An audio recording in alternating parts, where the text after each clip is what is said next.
Andrew Eiler. What's going on, everybody? It's Sunday afternoon. It's February 28th, the last day of February. It's hard to believe that we're already basically 2 months done with 2021, but the weather's getting warmer. It's about 60 degrees outside today. The snow's melting. For 2 weeks from the day, we'll know the brackets. March Madness will start. Good time of year. Good time of year. What's going on, fellas? 2 weeks from today? Does that mean the Big Ten tournament starts in like a week and a half? Mm-hmm. Yep. Wow.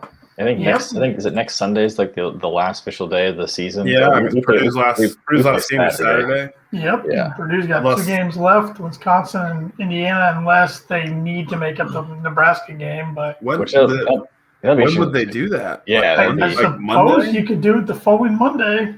But then Nebraska's going to play on Wednesday in the Big Ten tournament. Exactly. I mean, they've been doing it already, so I mean, why not? I mean, it's a close drive, so they just ran down to 65. I think the only way they do that is if there's a tie or something within the standings of the conference. But just win these next 2 games, Purdue's in the top 4 seeds and gets a double bye. So, which is just wild. Awesome. I was just thinking back. I was thinking earlier, like for one, our preview show about how Tanner, you picked us 9th. Mm-hmm. I said I was just happy if we could be top 7. And then And then throughout the season, it was like, man, let's just make the tournament. There's no expectations with this young team, and then now it's like, let's like not get in. Let's like win a game or 2 in the tournament. Like it's crazy just how your perception or your expectations of a season can change so quickly within the season. Well, even going back to early in the season, like after we lost to Miami, that collapse. I'm thinking we're not making the tournament. There's no way. And look at us now. So. It's wild. It was just I didn't know what to expect out of this group, and last year was really disappointing. Mm-hmm. Glad they've proved me wrong.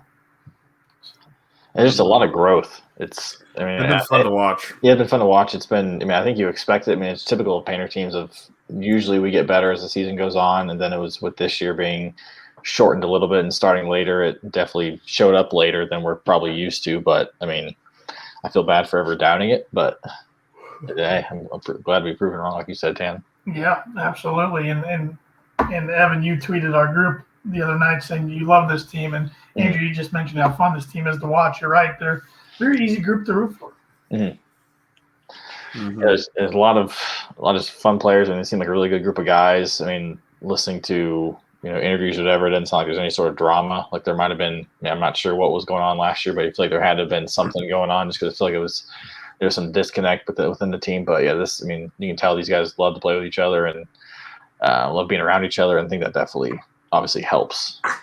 And you can tell when you Painter talks, it just seems totally different from last year, and that he just enjoys that he likes this team. Like you can tell Painter likes these guys and likes this team he's got. Yeah, they'll all be back next year. Yeah, exactly. Barring somebody leaving for some reason, but they all could be back next year. There we go. And these guys seem to like to put in the work. They want to win. I don't know if we could say the same about last year's team. Mm-hmm. So, but before we get into talking about Friday night's game, the Purdue family was hit with some sad news yesterday. Larry Clisby, really a Purdue legend, longtime voice of Purdue basketball, passed away at the age of 74. He fought a good fight. He fought and hung on a lot longer than I think a lot of us we're anticipating, but it was still very sad to see yesterday, and you can see how much it impacted Purdue athletics and the Purdue family by all the coaches and the past coaches and the former players coming out on Twitter and sending their thoughts and prayers to Larry's family and friends. So, it's been different without him on the airwaves this year, but Rob Blackman and Bobby Rodell have been doing a good job, but he will definitely be missed. Mm-hmm. Yeah, I kind of posted on Twitter yesterday that and I'm sure it's the same for you guys too. But some of my earliest memories of Purdue basketball growing up, in this state was listening to the Cliz. And just obviously he had the catchphrases he had, and I know my dad was talking to me about how he definitely rode the highs with this team and kind of lamented when we weren't doing very well, just like the rest of us. So it was. I always remember one that sticks out. It wasn't a good memory, but with the baby Boilers, I can't remember what year it was, but we lost to Illinois at home, and we couldn't hit a free throw. Like we just missed just the frustration in his voice was like, well, we missed another free throw. It just cracked me up, and just like it was like as if one of us was doing it, because I mean he was miss him a lot. I mean, he was pretty basketball. He's been doing it longer, since like '84. I think is what he was at '84 until last year. He was doing the radio. Saw a lot of good games, and obviously would have loved to see him be able to call a Final Four game for the Boilers. He was obviously close, but yeah, I mean, just the amount of talent and just fun games he was able to see throughout his career is pretty remarkable. He also did some commentary for the football team at one time. They weren't very good then, and I don't think he was. I think his negativity really came out then, and they got him off the air on football, if I remember that correctly. So, but he passed away. Joe McConnell, the longtime voice of Purdue football, a few years ago, passing away. So it's been a tough few years for the Purdue commentary. It's pretty cool when being from this state and growing up obviously the two big programs with Purdue and IU. Don Fisher at IU's been there. I know he's been doing it longer than Larry has, and he's still going. So it's been pretty cool that we've been around to see some of these types of legends, and some of them still going. And I think we're pretty lucky to see some of these guys. Absolutely, yeah. Some I mentioned yesterday: Don Fisher, Larry Clisby, and then the voice of Ohio State and Penn State, which I wasn't familiar with those two. Yeah. So the Big Ten's definitely got some veteran, seasoned broadcasters compared to other conferences. But very sad to see yesterday. Thoughts and prayers out to his family and all of his close friends. And I thought I saw where Matt flew down to Florida right after our game Friday. Really? I didn't know that.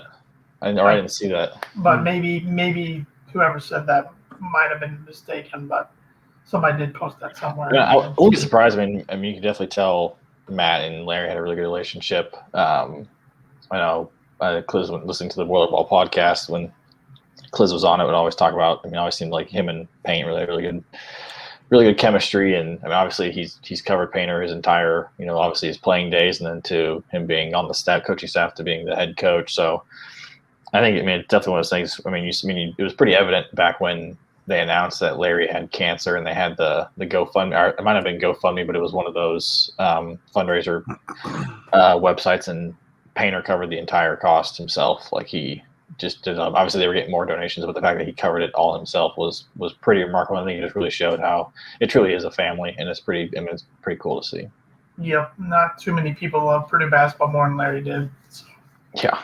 On Friday night, the Boilers traveled to Happy Valley and got a pretty easy win. Something we're not used to this year. It was or ever. I'm trying to remember the last time we had an easy win at Happy Valley. I can't remember.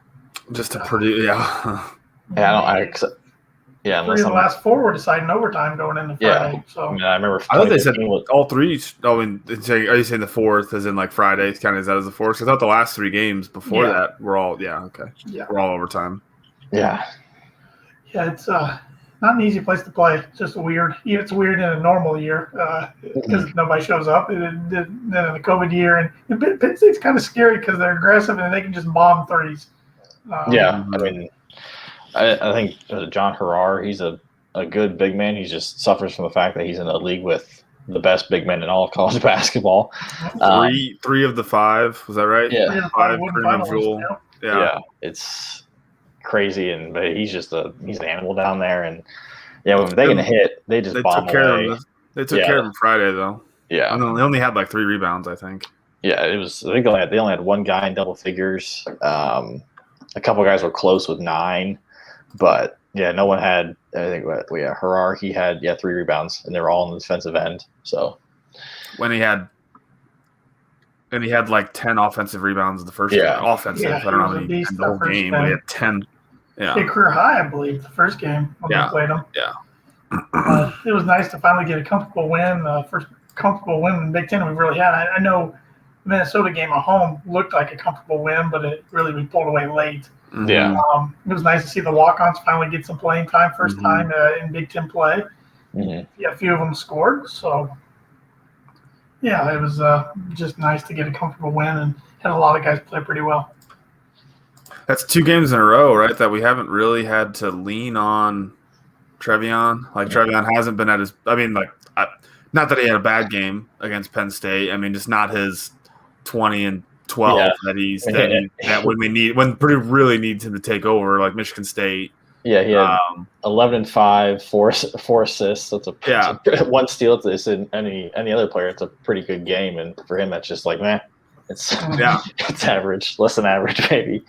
But he only took 8 shots. I mean, that's probably lower than normal for him. I mean, that's again more of this team just becoming more balanced and not necessarily needing Trevion to go score 25 points or something. I didn't see. I mean, I was watching when it happened, but I wasn't really paying attention. And I saw a Greg Doyle tweet that apparently he was getting sick on the sideline. Did you guys see that? Because there was Trevion was? Yeah, because I know exactly because it was. I remember it was like early in the game. I think this was it because unless the timing was just happened to match up for me, but they showed him on the sideline. It looked like he was like over by a trash can, and I was like on my phone also too. And then I saw on Twitter that Greg Doyle was like, "Oh, did you guys see that? You know, Trevor Williams looks to be getting sick on the sideline." I have no idea, but he kept playing, so who knows? I did not see that, and that's something I haven't really seen in a game this year at all. Is guys getting sick? Yeah. I feel like if somebody's not feeling good, even if it's like stomach issues, they're not playing. Yeah. Yeah. They immediately go quarantine, no matter what. Yeah. Interesting. I didn't catch. I did not see that. I tweeted about it from our account. It was that's just great gift from Anchorman because that would have been just great. Sasha played well. He shot the ball well. Jaden played well. He continues to play well, I should say. I thought Wheeler had a good stretch there for a while. He's put 2 games back to back that have been, obviously he's not doing what we wanted him to do, but he's contributing in other ways. He had 7 rebounds, 3 assists. Hit 3. That's what is he like? These two for his last 3 or something. Yeah, he had 16 straight misses before that. So it was weird because it was very, very, very much in rhythm, which we feel like we haven't seen him shoot in an in-rhythm 3 in a long time well, and so it was nice to see him go down. But, yeah, it was kind of an all-around good game for everybody. Jaden, that steal and dunk was like he's just abusing the rim.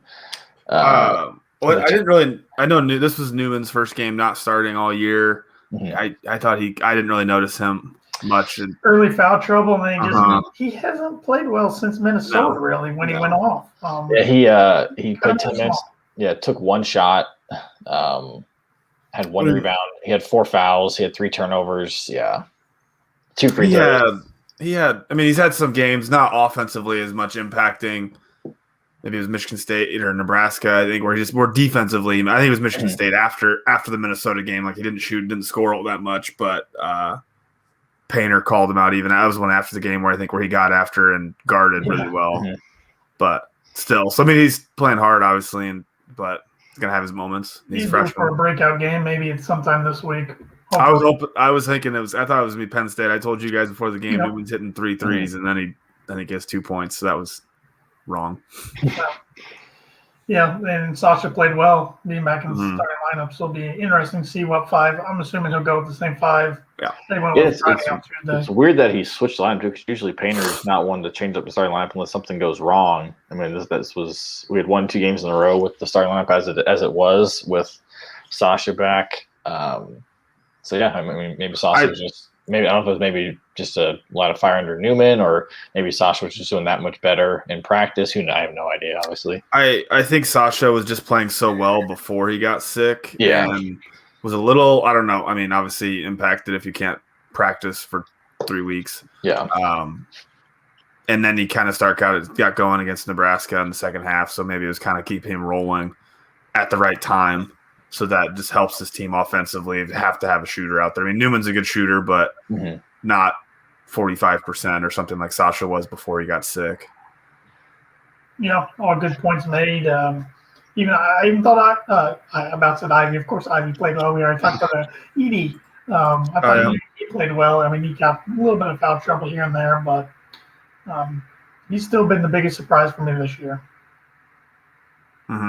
Definitely. He played 12 minutes, 6 points, 3 or 4 from the field, 2 or 3 from the free throw line, 5 rebounds. Did have 3 turnovers and 1 block, which that was one thing. Ivy had 4 blocks in that game. I'm trying to remember the last time we had a guard that had more than like 2. I would think it had to have been like Nogel or Davis or something. I don't know. I would think it was something like Nogel just being long and athletic. Ivy and Newman both good at blocking shots. Newman's good at like the closeouts on threes, and then Ivy just gets them underneath. How about all the steals? I mean, Ivy steal and slam. I mean, Sasha had a steal that led to I think Isaiah missed a layup, but Wheeler tipped it back in. Mm-hmm. I mean, they had a bunch of run out from steals too, which 8 steals as a team, which is. I just imagine like Ryan Klein throwing those passes that get picked off all the time over the years. Right in the top of the key. Yeah. Eric Hunter played good. I feel like we haven't talked about him much lately. Who didn't play good? Newman, but that's it was just a good all around effort. Nice to get a win that we can breathe during the game a little bit. So. Yeah, I mean that game was over at halftime. Yeah, which is nice. I wish they all would be that way in Purdue's favor, but two more of those this week would be fine. Got a message from Art here on Facebook. Don't mention Nogel with Jaden. Our apologies. Fair enough. I think Jaden's already scored more than Nogel did in his career. Yeah, he's getting ready for Pro Bowl, boys. Or something like that. Oh God. Yeah, two upcoming battles this week. Both home games. Purdue's done flying for the year. I'm sure some of those players are probably happy about it, given the recent. Guarantee they're happy about it. Yep. Because in the Penn State trip they just made Friday, that's one of the weirdest trips you can take in the Big Ten because they don't have an airport on campus. So you fly into either Philadelphia or Pittsburgh. Either way, it's about a 2-hour drive from either location. So, there's no like regional airport they can land at. Like, do they have a team plane? I'm assuming that Purdue can like. Purdue has a team playing. I could be wrong. Maybe they do have a regional, but I know as far as their like big airports, it's about a 2-hour drive from both. Hart bringing up a good question in regards to the upcoming match against Wisconsin. Can Eric stop Trice? Well, right now nobody can stop that guy. He was putting on a show yesterday late in the game against Illinois. I wasn't able to watch that game, but I know Tanner, you were texting our group chat with some other buddies, and was he just bombing away or what was it? I mean, they were even doubling him at the end, and he was just nailing whatever. I mean, off balance, it didn't matter. It was going in. And he almost single-handedly led Wisconsin into an epic comeback. 6 of 9 on threes. He was. Jeez. But as a team, Wisconsin at one point was like 3 for 21.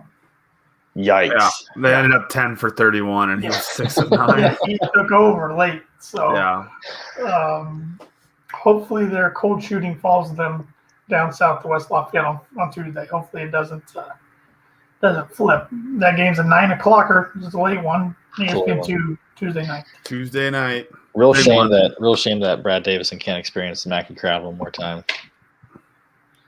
Art says one of the best 2 minutes ever. It really was. It was impressive what he did the other day. He took Twitter by storm. And Davison, he's a senior, right?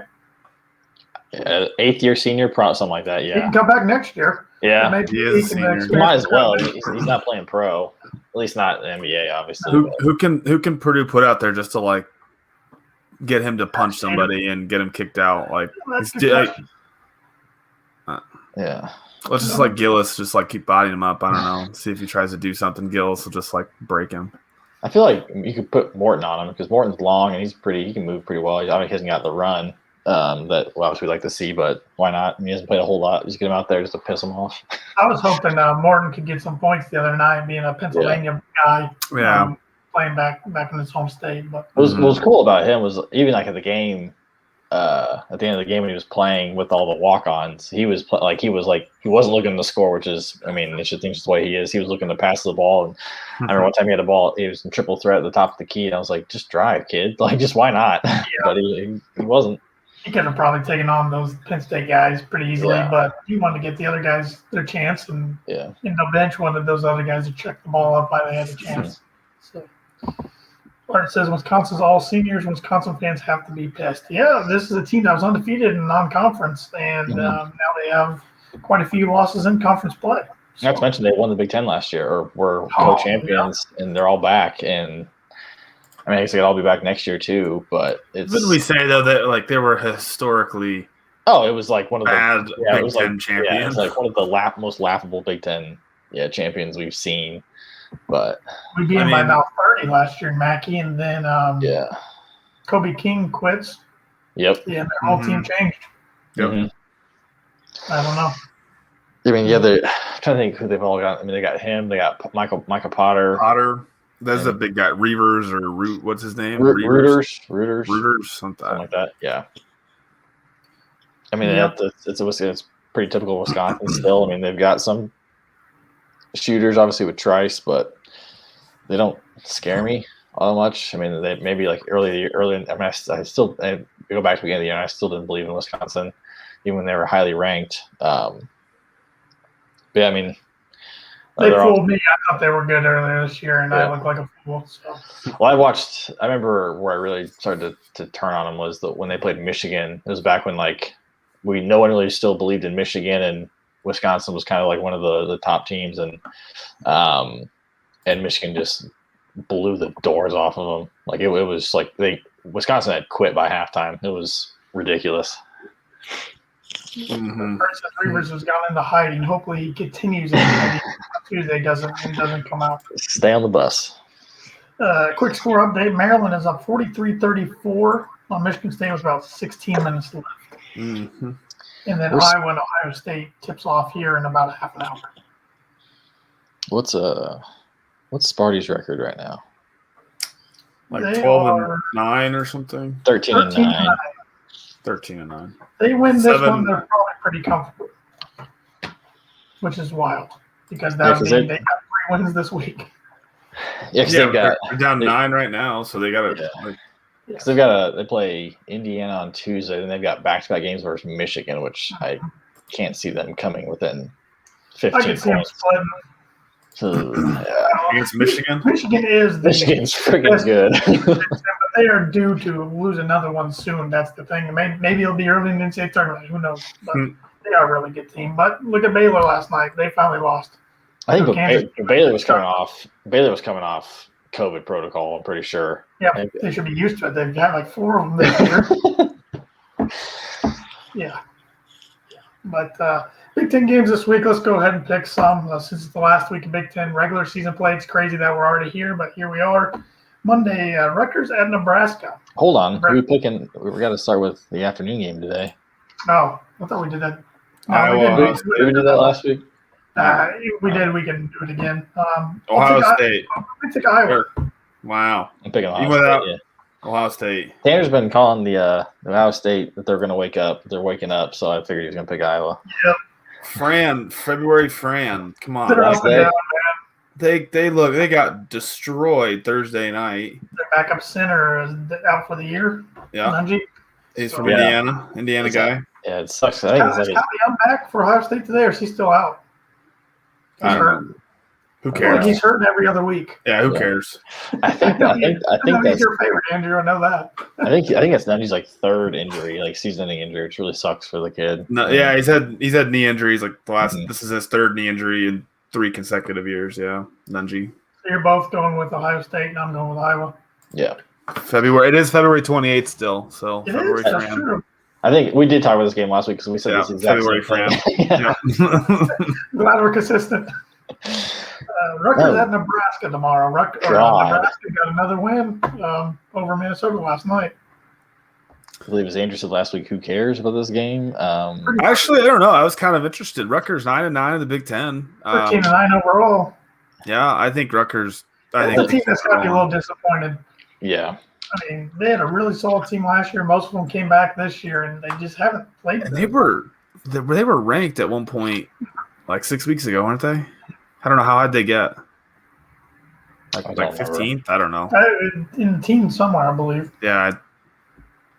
I think I'm just looking at their game. They went on a 5-game losing streak right after they beat Purdue. Yep.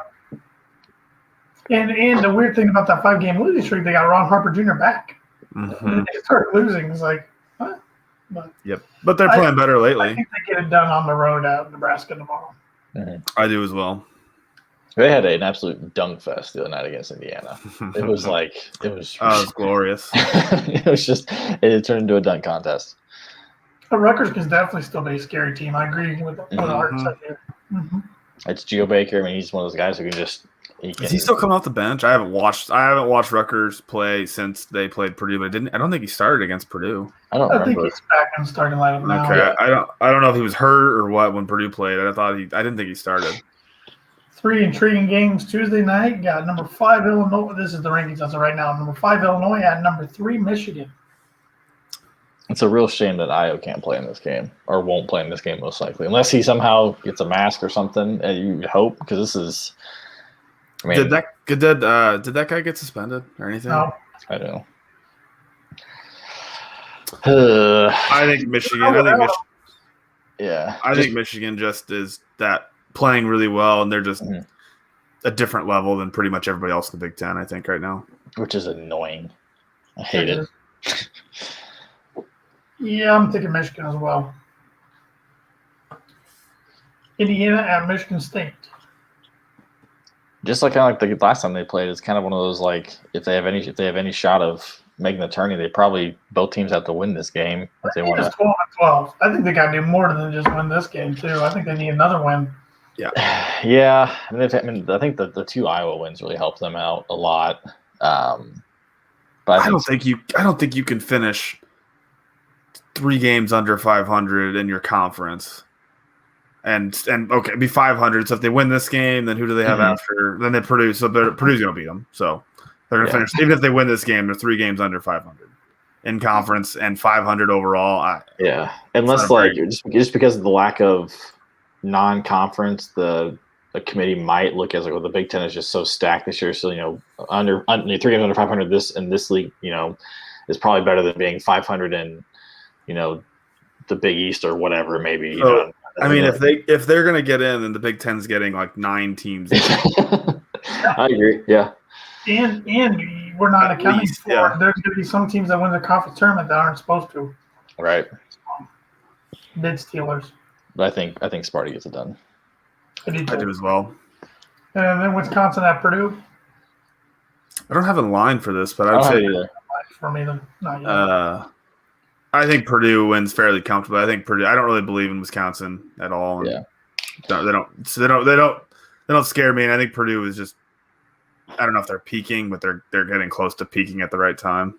I think Purdue keeps it rolling at Mackey. I mean, they're on Mackey so far. I wouldn't be surprised because I know the rankings aren't right now, but I wouldn't be surprised if these rankings are flip flopped. Wisconsin was 23rd as of right now. Yeah. We're unranked. I think we're going to be ranked right about there, and they won't be. Yep. I think we win by 8. I think I would say double. I think double digits. I think Purdue wins fairly comfortably. I like both of those. I'll split the difference. Say 9. Minnesota at Penn State on Wednesday. Man, Minnesota just had the opportunity. Kalashar and now Robbins hurt. They just can't. They can't do anything. I'm picking Penn State in this one. I am too. Yeah, I think so. Maryland at Northwestern Wednesday night.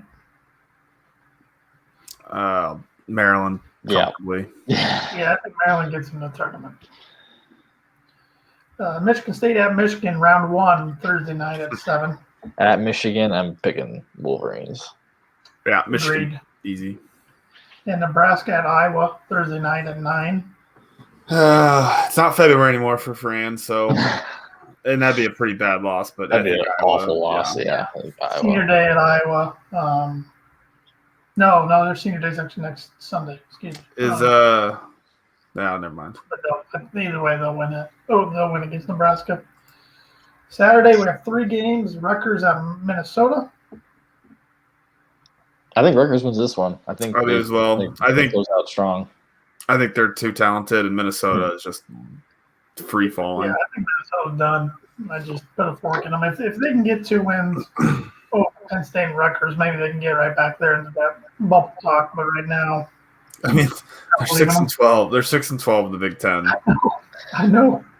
So they were undefeated coming in. No, yeah, so they're 13-12 overall, 6-12 in the Big Ten. So 7-0 entering. Oh, jeez. Illinois at Ohio State Saturday. It's a tough finish for Illinois. I wish I could know if Iowa's going to be back for that one because it kind of. Yeah. Well, okay, so we need to be Illinois fans for this one, right? Because we want Purdue to move ahead of Ohio State for Big Ten standing. So if Iowa's not going to lose, then we need Ohio State to lose. Well, I mean, we want them both to lose. And Purdue can move to the 3 line. I think Illinois wins this one, even if they don't have Io. I think if Io plays, Illinois wins, but if not, I don't know. Yeah, I think Io's the deciding factor here, but in terms of what we need to happen, I'll pick Illinois. Yeah. Then Purdue, Indiana, Saturday. I think IU's quit by then, and 2:00 on either ESPN or ESPN2. Mm-hmm. Purdue, obviously. Gotta go with the good guys. Obviously. Keep the streak going. Send Archie. Does Archie make it to that game? Make it to that game. It'll be interesting. Man, if they play like they did the last 2 games against Michigan State, then maybe not. I don't know, because they looked. I didn't watch the game yesterday, but I watched the game against Rutgers, and they just quit. What was it? Go grab the Michigan State's top assistant coach. That was let's bring it back with them. What did they say on that game? Like it was like IU was up like 25-9 at one point, and then it was like 23-8 or something like that, and then and then next thing you know, it was like Rutgers is winning like 51-34. Yeah, it turned on in a hurry. Like I don't even know what happens. Like it was just. And Franklin's done. Then there goes a lot of their offense. Yeah, that hurts them. He's done anything outside Davis, yeah. Yeah. Then Sunday we have 4 games on Sunday. The Big Ten always likes to do this every year. Wisconsin at Iowa. Iowa. I think Iowa, yeah. Yeah. I agree. Nebraska at Northwestern. This one really, gosh. Nebraska. I don't know if I've picked them all year on the podcast. Give me Nebraska. I do like some of Nebraska's pieces. There's not many, but they've got. I think Teddy Allen's a pretty good player. I can't tell you a player on Northwestern's team. I don't think. Yeah, Boo Booey. Yeah, that's about it. They've got a kid from Lafayette coming next year. From Lafayette, Jeff. Budenhauser or something. What's his name? This year to next year, is that good? What? Or is that bad? They're not going to lose anybody. They're going to return everybody next year. But is that a good problem? that was what they someone tweeted like, man, like Northwestern returns, they're going to be a problem. It's like, well, everybody returns. This depends. Like, are they like sophomores coming back as juniors, or like juniors coming back as seniors? Because like, man, I feel like if you're like a 30-year player and you're still this bad. just to look back on this, Northwestern started out 3-0 in the Big Ten. Yeah. They were 19th at one time this year. I didn't know that. Yes, they were.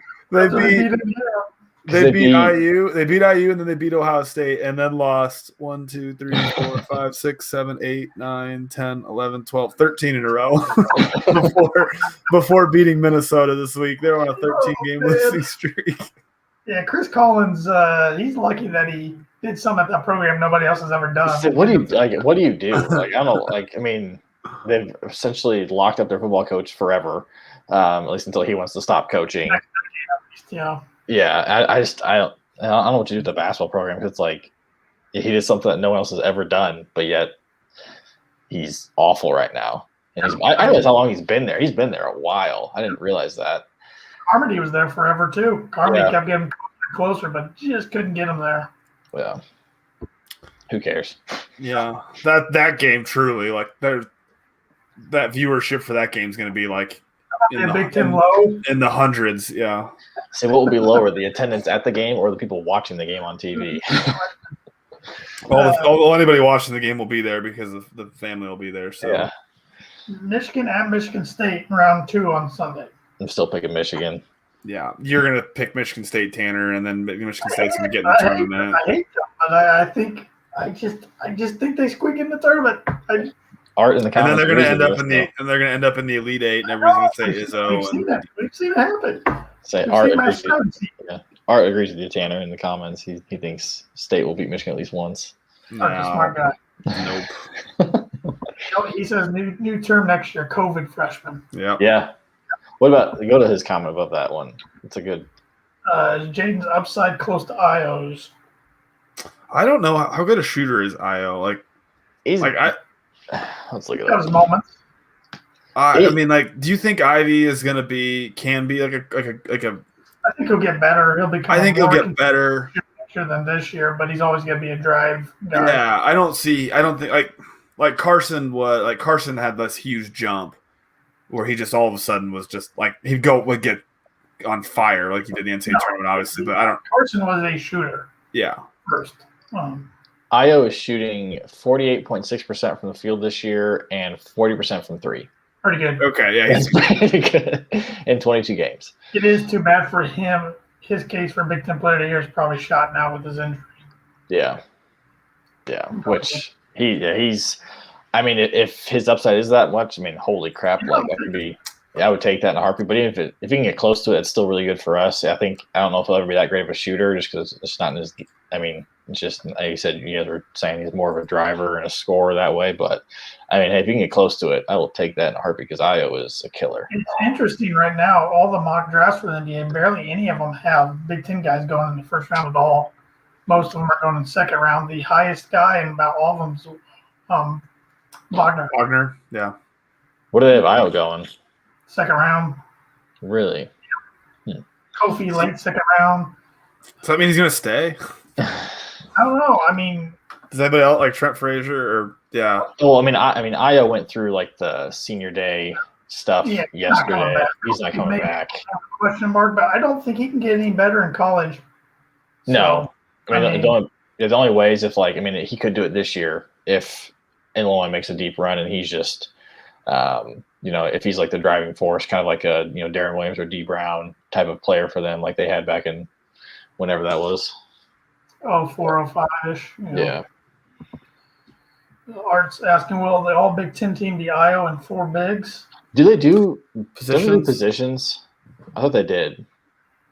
They do like a guard, two guards, two forwards in the center. I thought it shouldn't be that way. I think it's stupid to do it that way. Let's just Google and just quick. Because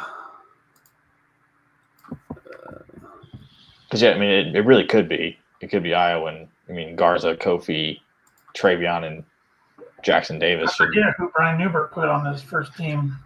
I think he had Jackson Davis second team. Yeah, so last year, the all Big Ten team was Garza, Jalen Smith, Cassius Winston, Lamar Stevens, Io, and then Anthony Cohen Jr. because they were split between media and coaches. So Smith was kind of like positions, isn't he? Like a four. Yeah.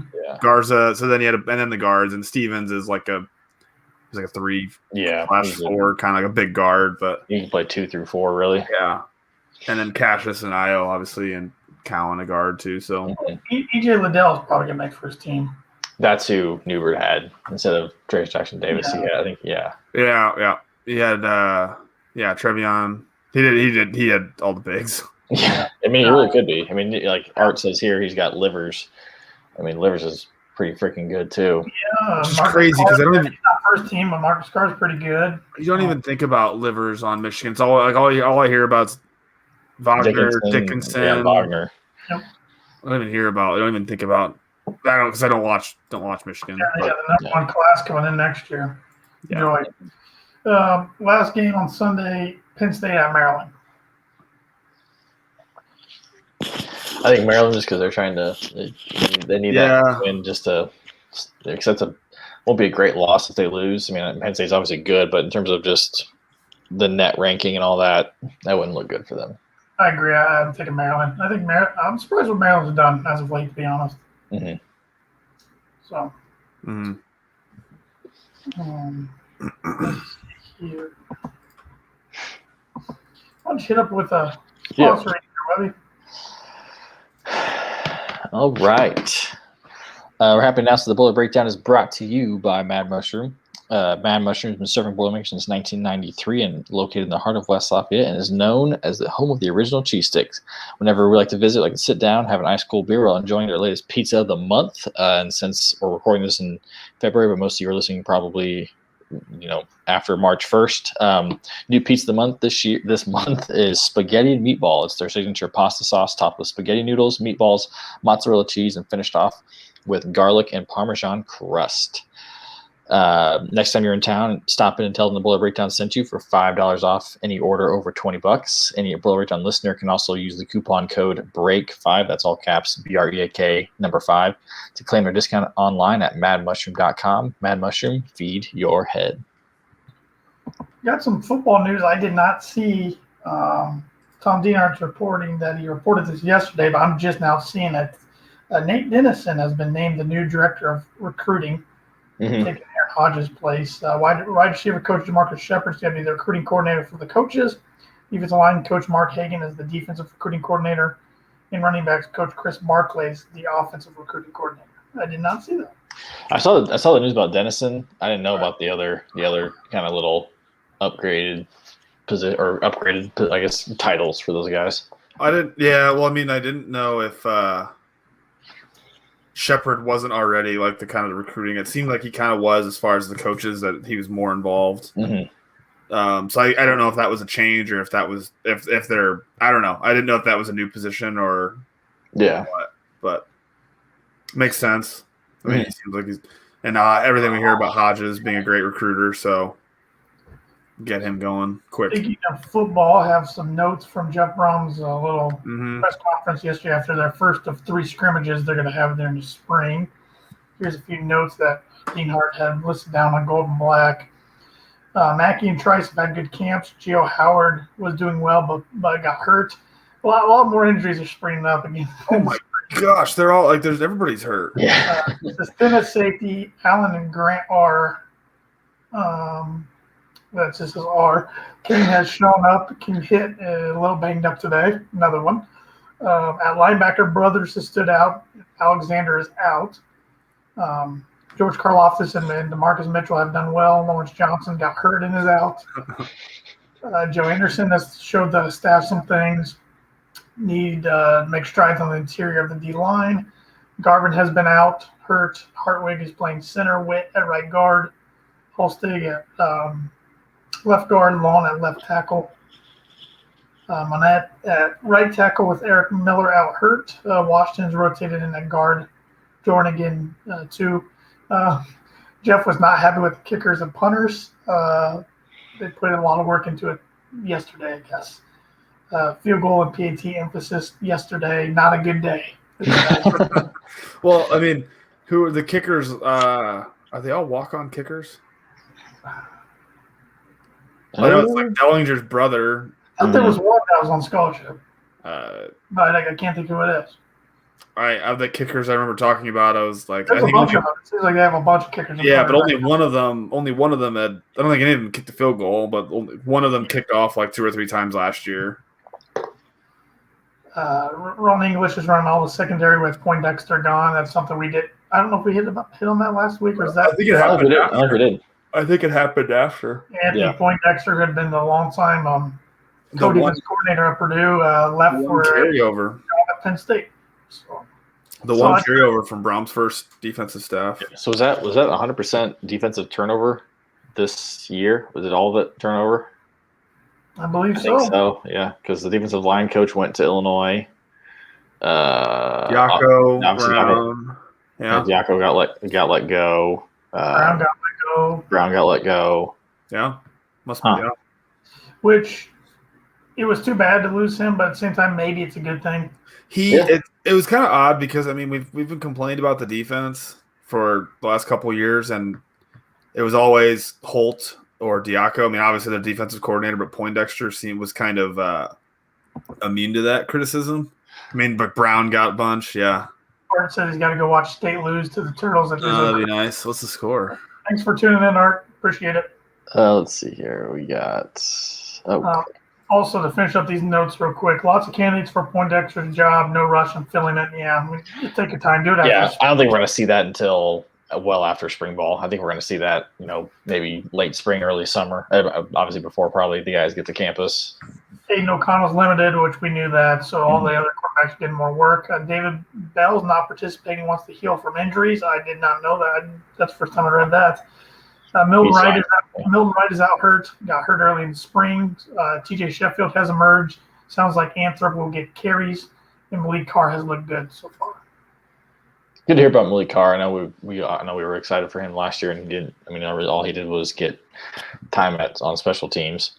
I read, I saw his interview, or read something about his where he talked about, he wanted to do more last year, but he had so much to learn about being a wide receiver and just actually running the routes and the cuts, and so especially for a kid like that, especially for a kid like that who probably got by in high school with just being so much bigger than everybody, more athletic. Yeah, so it's like now when you're actually matched up with guys who can body you up, it's all about technique, and which is why it makes David Bell so good. Is just his ability to run a route is awesome.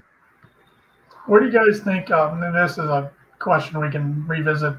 We're going to revisit a lot probably. But where do you guys think Rondell's going to get drafted at? As of right now, on February 28th, before he has his pro day. No combine's going to hurt him. Yeah. Yeah, but the pro days will be huge. Yeah. Which he'll dominate that. Yeah. I mean, you saw the picture when we were texting it, and it was circulating on Twitter yesterday where he's like a truck. Yeah. I was looking today because I did a mock draft, or in doing one for my one of my other podcasts, and I think looking at the teams, I like the late first round, early second round. I was thinking early second round is probably where a lot of wide receiver needy teams kind of down there. Yeah, I just feel like with him not playing a ton last year, and also not only that, but just not doing what we saw him do his freshman year, I feel like that's going to drop him a little bit, or just make people have some questions. Unless he's absolutely, obviously he can go out there, destroy his pro day, and obviously have interviews with teams and everything. I mean, I think I also saw a video of him. He had a 40-some inch vertical leap or something like that. Yeah, he had posted, which is God. He's like a freak, man. Yeah, I'm sure you can. Like I said on Twitter, I'm pretty sure you can squat a semi truck right now. Probably if you could squat 600 pounds as a freshman. Muscle in the last Yeah. Selfishly, I want him to go to the Bears just because we need some receivers. Bears at 20 would be a little early, I think. But what? The Bears at 20 would be a little early. I think the Bears at 20. Yeah. I think it would be like a second round thing, but I don't think he would fall that far in the second round. I hope not. I hope it's first round. I'd love it for it to be. Oh yeah. Hey, did you guys see? When do the Saints? The Saints pick at 20. Yeah. I mean, Drew Brees was seen working out yesterday. Like he was pushing the weight sled. Hasn't retired yet. Oh yeah. The thought of Drew Brees throwing to Rondale Moore, the fact that Drew Brees played at Purdue when Rondale was probably 3, 2. Yeah, was he born? just that thought is just so wild. Just especially as a Purdue fan, obviously, literally, the great generation versus obviously the new generation. It's just so wild to think about. But I saw someone. Drew will retire, but it is interesting. We haven't heard anything yet. Yeah. I think the date on his contract, the day he has to make it, I think, is it March 9th or 15th? I don't know. I thought it was the 15th. I thought it was the 13th or the 15th. When is the Carson Wentz trade isn't official until March 13th or something, or 15th is what I was thinking. So it'll be interesting. The Saints at 28, I thought was a spot where, Webb, Packers to the Packers as well. God. I think hey Webby. Colts at 21. Webby, if Rondale Moore goes to Packers, I'm pretty sure I can get my wife to buy a Packers Rondale Moore jersey. Just for you, Webby. I see her getting that. Yeah.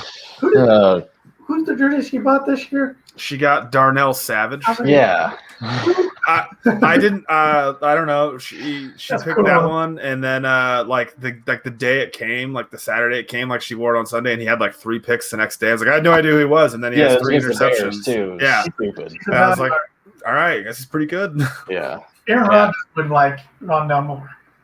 That's what I'm hoping. The Packers just Jordan Love would like Rondale Moore. I hope they screw up their first round pick again and not pick a skill player and pick some take a center, take a long snapper kicker. Or something. Pull Al Davis and take a Sebastian Janikowski. Yeah. So, but I'm trying to think of. You think. Where do the Panthers are probably picking too high number? I was thinking 8th. What about in the second round? They probably are that. I didn't look. There's that whole thing about McCaffrey. They might move McCaffrey. That might open up a spot for the team in the second round if he falls. The Cincinnati Bengals at 5 would be really interesting. Cincinnati Bengals. It'd be cool for him being from New Albany. Like, it's not too far. Or Miami. If they don't take a wide receiver, which I think they will at 3 anyways. I think they take Smith. But. Yeah, they should. If they don't, or if they trade back or something, then I know one Miami Dolphin fan that wants Rondell Moore really bad. It makes one to throw up. Speaking of throwing up, you need to go see Webb's Family Pharmacy. Webb's Family Pharmacy is an independently owned community pharmacy with stores located in Rochester, Akron, and North Manchester, Indiana. Webb's is happy to announce that they are providing flu shots by appointment right in your car. Simply call to set an appointment, and their friendly and caring staff will be happy to help you. For all of your high-quality medical equipment, supplies, and pharmacy services, check out www.webrx.com or give them a call. Webb's Family Pharmacy, professional pharmacy with the hometown touch. Boiler owned and operated. Yeah, before we wrap things up, I saw somebody mention this on the message boards last night, maybe it was this morning, and I thought it was a good one. They asked if you could go back and relive a Purdue game, what game would it be? Is that the one that we went to, or just any game just to? I would say any game. I mean, if you went to, watched on TV, whatever, but relive for the first time.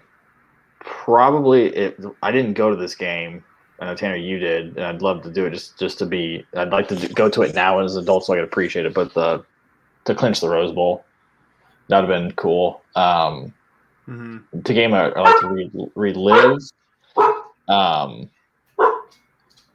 I remember that West Virginia basketball game on New Year's Day. Yeah. That was so much fun. It was one of those things where when we whooped them. Yeah, we whooped them. It was Baby like Boilers. But it was like a top 10 matchup. It was obviously New Year's Day. I mean, the paint crew was rocking. Robbie got a 5-second call on defense, and the place just absolutely erupted. So I'd love to relive that game. That was a lot of fun.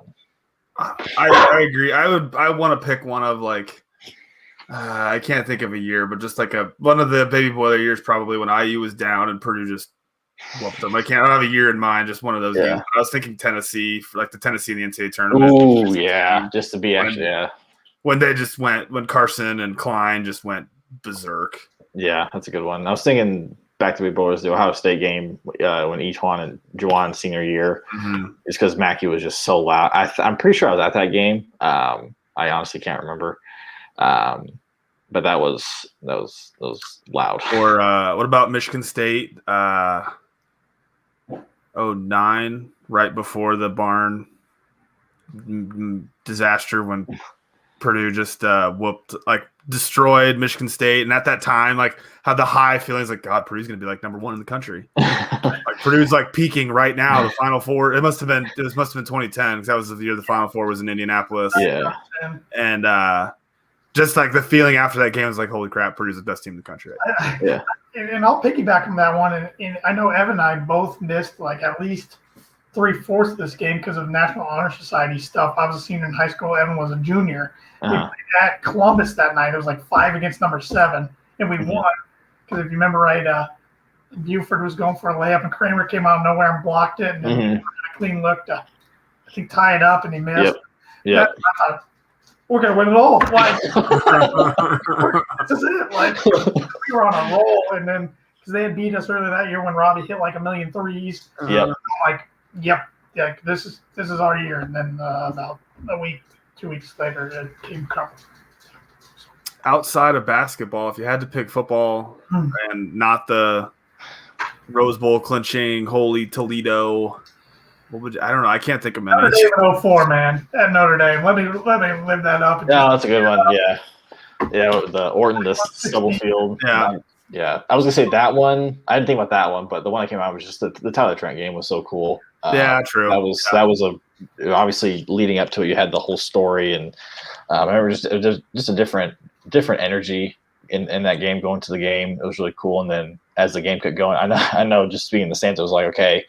I know Ohio State would start to drive. All right, here, this is where they take over. And it was nope. I honestly didn't enjoy that game. I don't think because I was just waiting. I was just waiting for it to flip, and it's all right, Ohio State's going to score 28 on it. And then when Rondale did the move that we all know, we see on Twitter all the time, I was just like, holy crap. Like, we're going to do this. Like, we're going to. I think I was convinced on DJ Knox, one of his 2 touchdown runs. In the fourth, I'm like, this is going to happen. Yeah.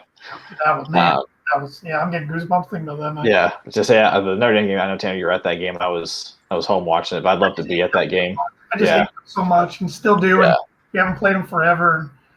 Yeah, that was beautiful because it was 2 years in a row. Because the year before was Brady Quinn's first career start. Our defense pummeled him. I thought he was gonna die. Like, our defense just in there all day, sacking him left and right. Stu had 2 picks. And or just talking to my dad about his experiences of when I was younger. Like one of the Alamo Bowls, where I think probably the Kansas State Alamo Bowl. Like that sounded like it was a lot of fun, according to my dad. So. It'd be cool to. Plus, I've heard San Antonio is a pretty cool city, and just being able to experience all that, so that'd be something fun. And just obviously watching Drew. Even though the Rose Bowl didn't turn out good, the game itself, but my dad still talked about this day of first walking into that stadium and just everything about it, the scenery and then the end zone and everything, and the fact that we're at the Rose Bowl. Which is different now than it was back then. Yeah, so it's definitely lost a little bit of its luster just because it's sometimes it's part of the college football playoff or whatever. But it's definitely not because now you can win, not win the Big Ten, still go to the Rose Bowl, but it doesn't really matter because you're not playing for a national championship sort of thing. But whatever. I'll take it still. I would still take it in a heartbeat.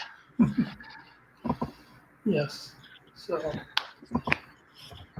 Andrew, want to hit us up with our last sponsor? Yep, the Boiler Breakdown podcast is brought to you by Sroufe Landscaping. Sroufe Landscaping has been in business for over 50 years and can handle all of your landscaping needs, including landscape design, maintenance, irrigation, hardscaping, and later down the road fall cleanup, as well as they are licensed lawn applicators. Contact them today for all of your landscaping needs at 574-223-2769. Sroufe Landscaping, design with you in mind. I know I'm going to need some help getting my grass seed to come back if it's a big mud hole right now from all the snow. Oh my gosh, it's a disaster out there. And they're boiler owned and operated as well. So we like to support boiler owned and operated businesses on the Boiler Breakdown. And tomorrow starts March. It's a great month. It's going to be a fun month for our podcast. We're going to keep John Ross's favorite day of the year. He's not sleeping tonight. We know that. The alarm goes off. So. What's this thing? We sleep in May or something like that? He's sometimes a little over the top, but he likes Purdue. So all for it. So death, taxes, Matt Painter. So.